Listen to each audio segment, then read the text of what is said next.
recall of drugs and food products that have contaminants. There is in this bill hefty fines for corporations that don't reveal problems, side effects with drugs. There's new emphasis in this bill around ensuring that government has the tools to protect Canadians. But beneath all of that, Mr. Speaker, and I commend the government for those initiatives, and I support those aspects of the bill that take us forward towards what I consider fundamental to this whole, and that is a do-no-harm approach when it comes to food and drugs.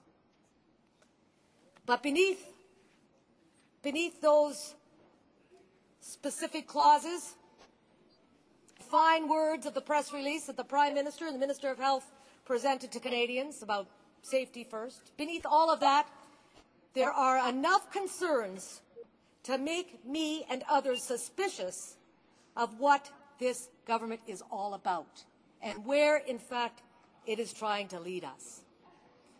And you only have to look at a couple of the areas that you've heard about to date, Mr. Speaker.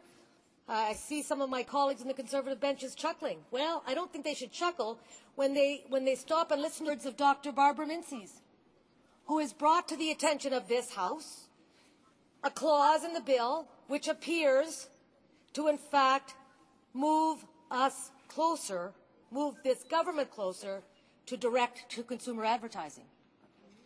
That's so well documented, in fact, Mr. Speaker, that some of the officials have already said that they acknowledge that that is a problem and maybe has to be addressed. Now, Mr. Speaker, why is that important? Do we want to see another $6.3 billion added to our pharmacare bill in this country, Mr. Speaker? Do we want to see Big Pharma pushing their drugs without scientific basis on Canadians? Do we want to see full-blown advertising in this country, as is the case in the United States? Isn't it enough that we've got this gray area where drug companies can find a loophole and advertise all they want, the lifestyle and create the appearance of something helping this person without naming the drug? Look at the Viagra ads, Mr. Speaker. Pretty clear, pretty impressive,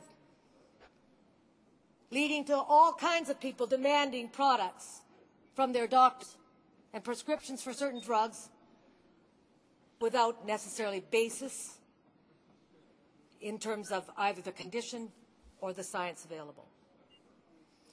Mr. Speaker, direct-to-consumer advertising is just one of the problems in this bill that will make us very, very cautious about supporting it. And unless this loophole is closed, and unless there is a firm commitment from the government to absolutely close the door to direct-to-consumer advertising, which not only means where we are today, but going back and closing the door in terms of the loophole, there's no way in the world we should support this bill. The ramifications it will have for our entire healthcare system. A system where, in fact, costs for pharmaceuticals are now outstripping all other aspects of the system. Let me give you another example, Mr. Speaker. You've heard mentioned in this chamber today the words life cycle approach to drug surveillance or progressive licensing. All sounds great, doesn't it? Sounds innovative. It sounds progressive.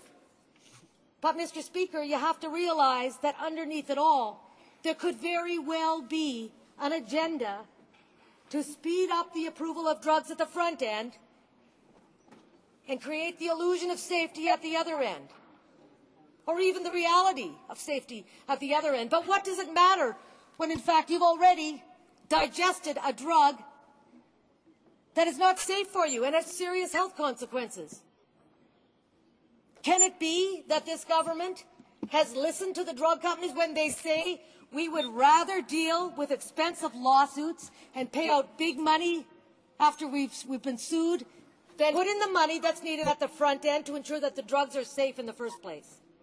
Could that be, Mr. Speaker? I guess the real question you have to ask today is, as Alan Castles and others have asked in the media when the bill was released, would this bill prevent another Vioxx? Would it stop a situation with hundreds of thousands of people dying because they took this drug without realizing that there were serious side effects unrelated to the condition they were taking it for? What in this bill would stop that? Where is the inspection force? Where is the apparatus? Where is the infrastructure to make that happen? Where's the commitment from this government to deal with drugs coming into this country that may be contaminated? How will it handle another heparin, a contaminated drug from China? Is it prepared to send inspection officers to those manufacturers in China? Is it prepared to put surveillance officers at the border? Is it prepared to take serious the side effects the Canadians talk about? Is it prepared to act the minute there are serious reactions to drugs? Well, I hope that's the case. I don't know if that's the case. I don't know if this bill does it. I'm going to keep an open mind about that. When we get to committee, I'm going to ask those questions. We're going to have witnesses who will testify. And we're going to seriously study that aspect because, Mr. Speaker, is the fundamental bottom line when it comes to this bill.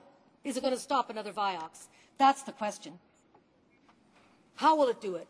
Will it do it in time?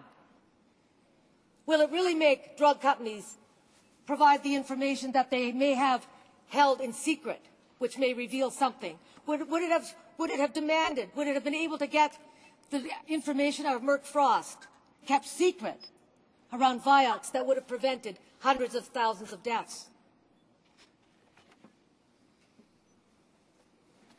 Mr. Speaker, those are two areas of concern. There are others. I've now had hundreds of letters from people concerned about natural health products. Been inundated with letters and communications expressing concern about this bill and whether or not there is a hidden agenda here to, in fact, bring natural health products under the rubric of drugs. After the huge battle we've had in this House for a decade, a battle to in fact, have a separate category for natural health products. Something that these Conservatives took up with a vengeance some 10 years ago, which led to our Health Committee discussion and a report, which led to the establishment of a third category, which led to some reasonable approach to dealing with natural health products. Unfortunately, both Liberals and Conservatives since then have bought the whole plan. We now have hundreds of thousands of natural health products waiting in line to be assessed and licensed. Now, is this the question here? Is this a way to get around that? Is this an attempt, in fact, to deal with the backlog like we've seen with immigration? Perhaps it's similar to the budget implementation bill and slipping in immigration in that bill. Perhaps. We don't know, Mr. Speaker. Needless to say, Mr. Speaker, when it comes to this area, there's nothing more important than how we protect people in terms of the drugs and the medications they have to take and the food we have to eat.